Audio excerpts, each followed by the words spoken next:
Bienvenidos. El cuento de hoy es Amigos en el bosque. Había una vez en un hermoso bosque encantado un grupo de animales muy especiales.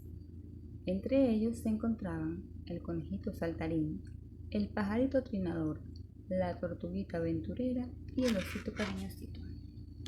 Estos amigos vivían juntos en armonía y siempre se respetaban y se querían mucho.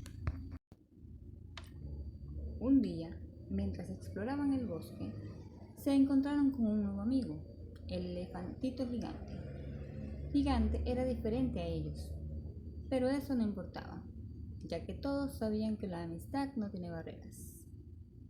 Juntos comenzaron a jugar y a descubrir nuevas aventuras. Otro día, mientras jugaban cerca de un río, vieron a un patito solitario. El patito estaba triste y se sentía solo. Sin dudarlo, nuestros amigos se acercaron y le ofrecieron su amistad. El patito se sintió muy feliz y agradecido por el gesto de amor y respeto de los animales.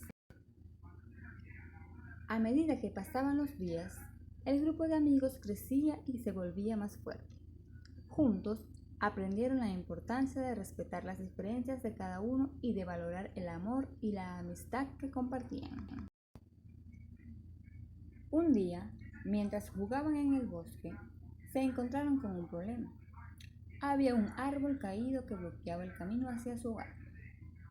Todos se miraron y sabían que debían trabajar juntos para resolverlo.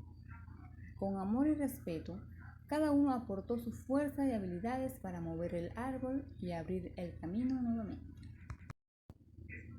Al final del día, todos se abrazaron y se dieron cuenta de lo mucho que se querían y se necesitaban. Aprendieron que el respeto, el amor y la amistad son los pilares fundamentales para construir una vida llena de felicidad y armonía.